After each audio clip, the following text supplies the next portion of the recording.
Setiap orang yang Allah arahkan dia kepada zikrullah, dia sedang dibagikan sir-sir kewalian, meskipun dia belum wali. Tapi lebih kurang wali itu ada dua, ada wali wilayah ammah, ada wali wilayah khasah. Ya, guru kita tambahin satu lagi, wali wilayah akhas al-khawas, khawasul khawas. Itu hanya pembagian keilmuan, ya. Di sisi Allah mungkin lebih banyak lagi rahasia-rahasia. Wali yang wilayah ammah, kekasih Allah yang sifatnya umum. Fakullu mu'min wa muslim wali. Setiap mukmin muslim wali. Syaratnya di qalbunya mesti ada tasdik, dia percaya kepada Allah Subhanahu wa ta'ala. Maka sesiapa saja orang yang ada rasa percaya dia kepada Allah, maka dia wali Allah secara umum, ya, wali Allah secara umum. Jika dia mau berguru, mau menempuh jalan riyadhah, mujahadah, dan jalan ma'rifat, maka Allah akan bukakan lagi jalan yang satu lagi. Oleh karenanya, salah satu thariqah yang kita amalkan adalah thariqat kubrawiyah, yang diasaskan oleh Imam Sunnah di zamannya, Najmuddin Kubra atau Najmuddin al-Kubra. Thariqahnya disebut kubrawiyah. Sebagian orang menyebutnya kubri, tapi itu kurang tepat barangkali, ya. Imam Najmuddin al-Kubra, ya, kitab At-Turuq, Risalah At-Turuq ilallah. Tadi imam siapa namanya? Najmuddin Al-Kubra.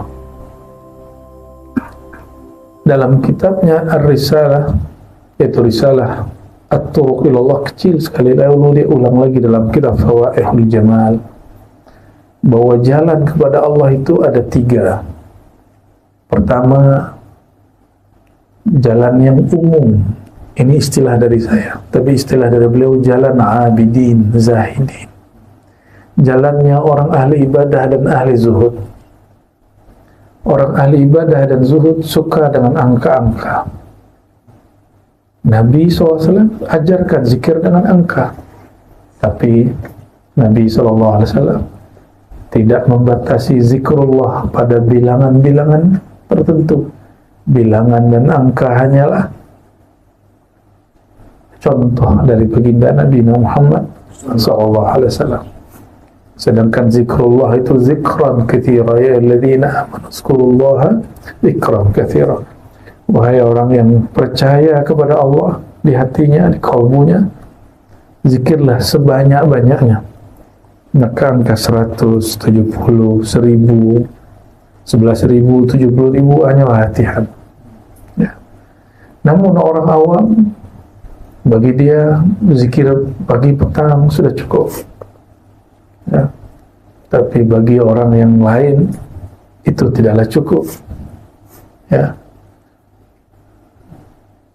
Jika ada di dunia nyata orang punya ekonominya apa sebutannya, ya, pas-pasan gitu, apa namanya, cukup. Nah, inilah orang kelompok pertama ini.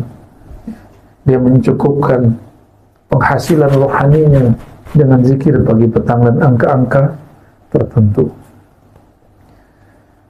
Mereka ini juga zuhud. Mereka takut jika memegang dunia, takut tergoda oleh dunia. Mereka khawatir dia goyah dari dunia, maka mereka mentalak dunia dengan cara meninggalkan zahirnya dunia, ya. Maka mereka disebut dengan az-zahidun dan juga disebut dengan abidun. Zahidin, abidin, orang yang zuhud secara zahir dan orang yang ahli ibadah secara zahir. Dan ini thariqah ammah, thariqahnya umum. Maka banyaklah ahli fikih mengatakan, tidak usah berthariqah, amalkan saja. Akhirnya murid-muridnya, bahkan dirinya sendiri mempunyai amal rohani tidak tertata dengan baik. tidak mempunyai kedisiplinan yang utuh. Mereka beramal masihlah karena urusan dunia atau urusan menyelesaikan persoalan dunia. Ya, mereka ini beramal jika ada masalah kehidupan maka dia zikir, ada masalah rezeki maka dia salawat. Maka kita salawat, niatkan taqarruban ilallah, ya, menjawab panggilan Allah. Adapun rezeki yang melimpah itu berkah dari salawat. Ya, benefit bukanlah maqasid. Benefit itu hanya fasilitas. Adapun maqasid, tujuan kita adalah taqarruban ilallah, mendekatkan diri kepada Allah, ya. Maka jika ada zikir pelancar rezeki, pelaris uang rezeki, itu zikir awam. Itu zikir, kita zikir mendekatkan diri kepada yang maha memberi rezeki. Kita berzikir mendekatkan diri kepada yang maha kaya dan yang maha mengayakan. Zikirnya sama, jika niatnya berlainan, hasilnya pun lain. Ya, hasilnya pun lain. Kelompok yang kedua, kelompok ahlul riyadhah wal mujahadah. Boleh juga disebut kelompok ahli tariqah, kelompok para salik. Ahli tariqah atau para pesuluk ini, mereka mendekatkan diri kepada Allah dengan latihan-latihan tertentu. Boleh jadi dengan khalwat, ya. Khalwat ini menyepi 3 hari, 10 hari, 40 hari, bahkan bertahun-tahun. Ada seorang syekh dari Dagestan, namanya Sidi Abdullah Dagestani, guru daripada Syekh Nazim. Ya, Syekh Abdullah Dagestani ini bersuluk 6 tahun. Tuan-puan tak sanggup ikut dia, bukan waktunya. Cara dia bersuluk, setiap kali dia lalai ingat Allah, dia wudu. Hati dia lalai, dia langsung wudu. Dia anggap itu hadas. Jadi bagi Sidi Abdullah, hadas itu ketika engkau memasukkan dunia yang kotor, yang berhadas itu ke dalam dirimu, sehingga engkau lalai. Lalai saja, langsung dia wudu. Apatah lagi jika memikirkan dunia. Maka beliau jika terfikirkan dunia, dia langsung mandi taubah. Sanggup begitu? Ada yang sanggup? Ya, ini riyadhah suluk beliau. Sidi Abdullah Dagestani ini tariqahnya Naqsyabandiyah Khalidiyah. Naqsyabandiyah Khalidiyah yang juga berkembang di negeri kita, di Nusantara. Ya, mayoriti Naqsyabandiyah di negeri kita Naqsyabandiyah Khalidiyah. Ya, ini yang banyak dipakai. Ya, di Sumatera ada Syekh Abdul Wahab Rakan, ya. Pada Syekh Abdul Ghani Batu Besura, ya. Batu Besura itu semua Minangkabau itu. Kalau Syekh Abdullah Wahab Rakan dia wilayah Riau, ya, Rokan. Tapi berkalamnya mirip-mirip orang Minang. Saya tidak tahu apakah beliau ini Riau saja atau campur dengan Minangkabau. Karena kalau bercakap menggunakan ambu, hamba, ya, wallahu a'lam.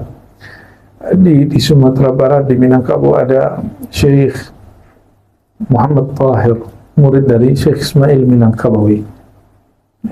Mereka semua dan mempunyai semua murid-murid yang berkembang sampai kemana-mana. Di Jawa juga ada, ya. Syekh Abdul Azim, dan ada Azim di sini, ya.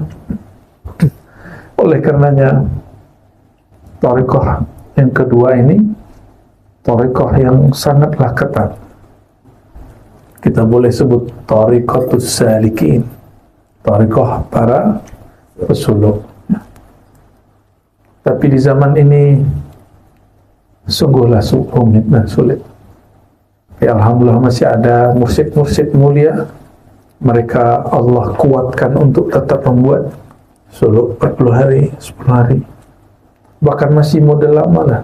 Baru masuk sekitar 30 ribu. Banyak juga yang langsung pulang.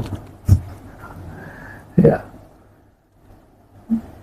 Karena zaman sudah berubah, kita pun bolehlah merubah beberapa jalan, ya. Karena jalan-jalan yang di depan itu, lebuh-lebuh itu pun ada tajdidnya, ya, diperbaharui. Jalan zahir diperbaharui. Kenapa jalan batin tidak diperbaharui?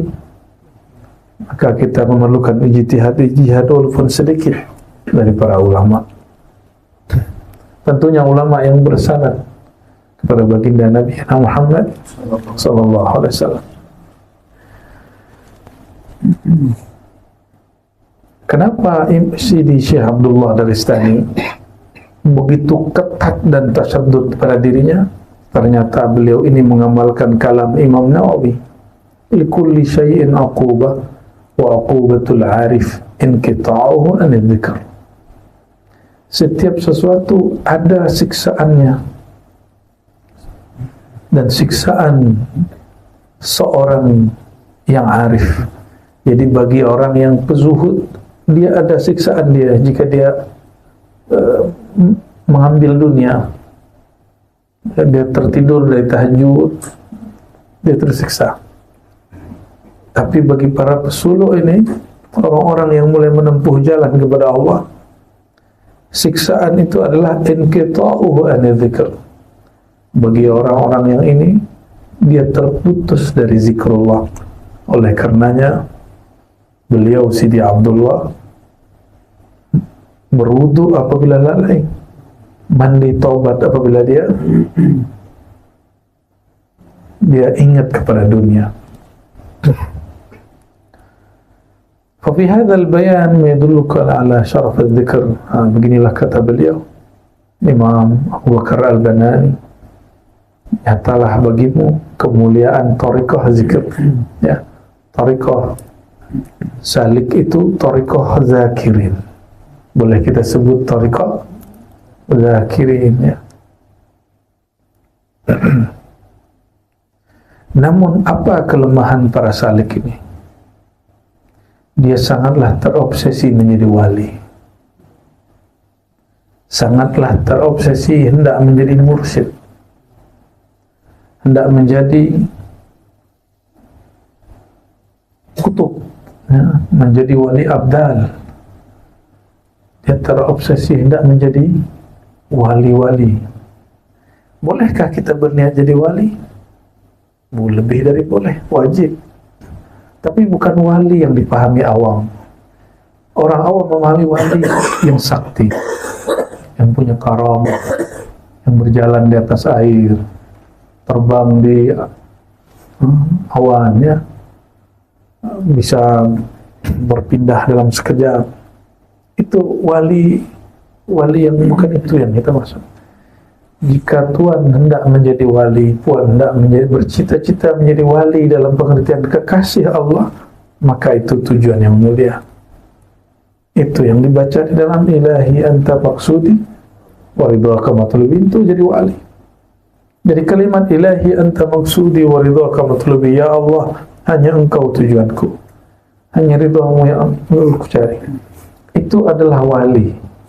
Wali yang sebenarnya, yang tujuan dia hanya Allah, dan yang dia tuntut dari Allah hanyalah ridhonya, ya, tidak menuntut yang lain. Ini yang disebut wali hakiki, bukan wali indal awam, ya. Oleh karenanya Imam Al-Qushairi mengatakan kembali, al-dzikru unwanul walayah wa manarul wuslah wa tahqiqul iradah wa alamatu sihhatil bidayah wa dilalatu safa'il nihayah, falaysa wara'a al-dzikri syai'un wa jami'ul khisal mahmudah raji'atun ila al-dzikr wa manshu'aha 'an al-dzikr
ada yang level 3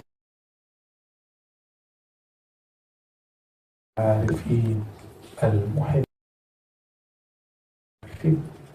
tariqah para muhibbin, tariqah para muhaqqiqin. Nah, mereka pun terbahagi dua, satu ahlul haqa'iq, satu ahlul ma'arif. Ahli haqa'iq, ahli hakikat, mabuk dalam hakikat. Disinilah terjadinya syatahat, kata-kata yang membuat mereka kemudian dituduh kafir. Jadi jika ada sufi dituduh kafir di bab hakikat. Ini yang terjadi pada Ibn Arabi, yang terjadi pada Suhrawardi Al-Maktuli, yang terjadi pada Syekh Siti Jenar, yang terjadi kepada Al-Hallaj. Mereka hum munghariquna, mereka sangatlah mabuk, karam, larut dalam apa? Dalam hakikat. Sampai-sampai ini pun ditulis oleh Buya Hamka. Buya Hamka nulis dan mengakui, dan itu tidak salah. Jadi Buya Hamka yang seorang, kalau di Indonesia itu disebut Muhammadiyah, kaum muda. Muhammadiyah ini dituduh Wahabi padahal bukan Wahabi. Ini Buya Hamka tulis buku Lembaga Hidup, Falsafah Hidup. Apa kata beliau? Orang-orang yang mabuk bertuhan, dia pun kadang tidak sadar mengatakan, tiadalah diriku kecuali Allah. Tapi ini orang mabuk, bukan orang sadar. Kalau Tuhan lagi sadar baca aku Allah, maka itu zindiq, itu kafir mutlak. Ya. Kenapa? Dia masih merasa dirinya ada. Jika dia lapar, masihlah dia lapar. Jika dia syahwat, masihlah dia berkawin. Ya. Jika ada duit, uang di depannya, masihlah dia minat. Masa Allah berminat kepada uang? Masa Allah mau kawin? Ya. Mana mungkin Allah mau itu? Maka orang ini yadda'i, mengaku-ngaku, ya, fahuwa kadhibun wa muftarin 'ala Allah. Dan itu orang paling zalim, orang paling zalim, ya. Faman azlamu mimman iftara 'ala Allahi kadhiba. Maka siapa lagikah yang lebih zalim daripada orang yang berdusta atas nama Allah? Oleh karenanya, orang yang belum sampai kepada hakikat tapi berangan-angan sampai pada itu, dia mengalamkan tentang Allah yang tidak berkesesuaian dengan Allah Subhanahu wa ta'ala. Kita doakan diri kita semoga terjaga dari itu. Oleh karenanya wajib belajar akidah Ahlus Sunnah sebelum bertasawuf. Ya, wajib belajar akidah Ahlus Sunnah sebelum bertariqah. Atau wajib sembari bertasawuf kita belajar akidah Ahlus Sunnah wal Jamaah. Jadi sama-sama jalannya.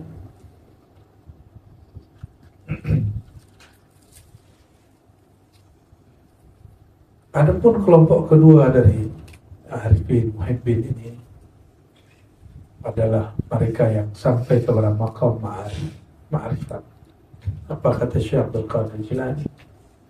Ma'rifat itu majmu'ul haqa'iq, kumpulan dari hakikat, itulah namanya ma'rifat. Dikumpulkan pemahaman-pemahaman yang benar itu, barulah tumbuh kemakrifatan kepada Allah. Orang bermakrifat, muncullah adab kehambaan. Jadi yang mengatakan zat aku, zat Allah, dia tidak beradab. Dia tidak yang mengatakan sifatku, sifat Allah, dia tidak beradab. Dia baru berhakikat, belum bermakrifat. Maksud ulama, tiadalah zat aku yang ada hanya zat Allah. Tiadalah sifat aku yang adanya sifat Allah. Bukan sifat aku ini adalah sifat Allah, itu tidaklah benar. Ya. Inilah makna la ilaha illallah. Tiadalah sifat aku yang ada hanya sifat Allah. Tiadalah wujud aku yang ada hanyalah wujud Allah secara hakiki. Maka aku ini diwujudkan oleh yang maha wujud. Jadi jangan kemudian membaca buku-buku hakikat lalu kita salah faham dan mengatakan diri kita ini Allah, ya. Nauzubillah, tsumma na'udzubillah. Kembali kepada zikir. Lalu apa zikirnya mereka? Zikir harifi, tidak lagi angka bilangan, tidak lagi menyebut semata. Mereka sudah sampai pada taraf level memandang kepada yang dizikirkan. Ya. Apabila ada orang menyebut nama, kita jumpa dia, terus dia nanya, ya misalnya saya jumpa nih Haji Azim nih. Mana Haji Azim? Orangnya di depan.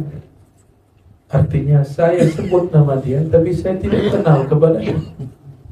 Betapa banyak orang berzikir kepada Allah, tapi dia tidak kenal kepada Allah. Sehingga dia bertanya, manakah Allah? Ya. Dia bersalawat kepada baginda sallallahu alaihi wasallam, tapi dia tidak kenal kepada Nur Sayyidina Muhammad sallallahu alaihi wasallam. Maka dia mengatakan, Tuhan, apa caranya supaya saya mimpi bertemu Rasulullah? Berarti dia belum kenal kepada Rasulullah sallallahu alaihi wasallam. Ya. Tiadalah di alam ini wujud kecuali limpahan dari wujud Nur Muhammad sallallahu alaihi wasallam. Maka memandang alam pada hakikatnya memandang nur Sayyidina Muhammad SAW. Maka berkatalah Syekh Abdul Qadir Jilani dalam risalah ilhamnya, siapa yang kenal Allah, dia tidak mungkin lagi meminta jumpa kepada Allah, karena dia selalu jumpa. Siapa yang kenal Nabi Muhammad SAW, dia tiada minta lagi mimpi jumpa Nabi Muhammad SAW. Jadi zikirnya mereka apa? Karena mereka kenal, mereka mengandang dalam zikirnya.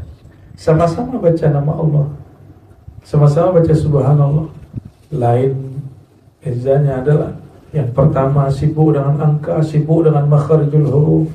Yang kedua sibuk dengan niat-niat ingin jadi wali, ingin tenang, ingin bercahaya, ingin dapat aura dan cakra.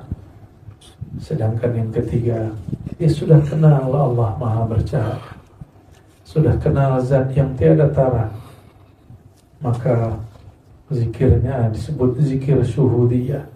Dia menyebut dengan lisan, tapi batinnya memandang kepada yang disebut.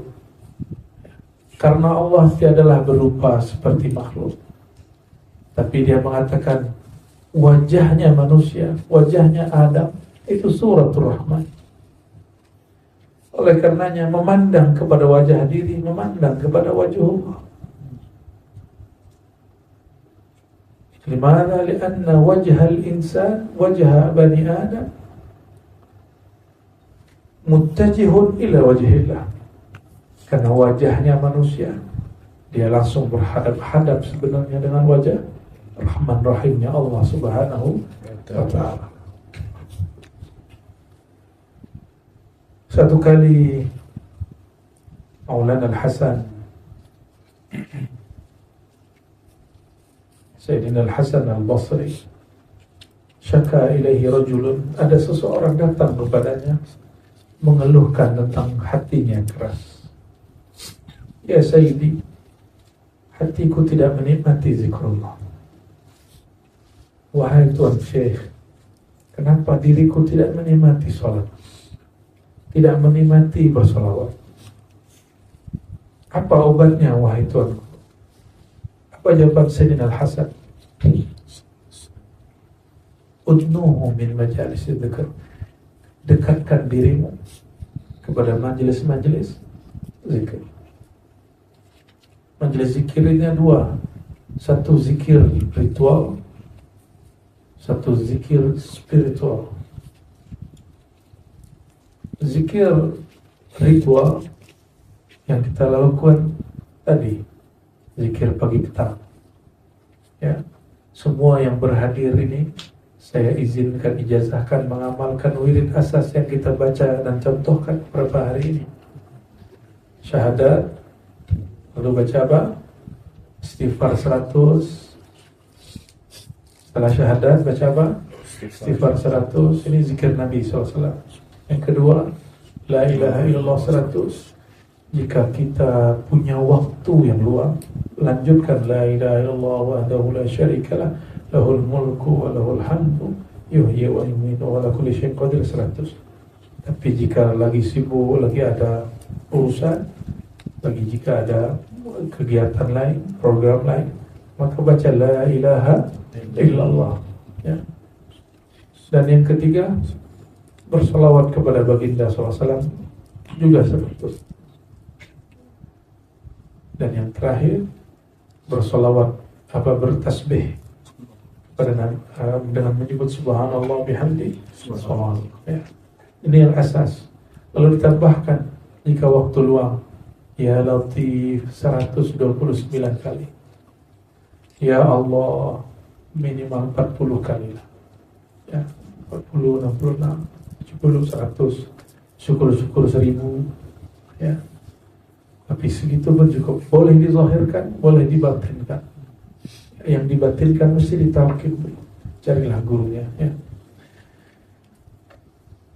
Lalu ditutup dengan baca suratul Fatihah, dikirim kepada baginda Nabi Muhammad SAW dan guru yang mengajarkan, ya, guru yang mengajarkan.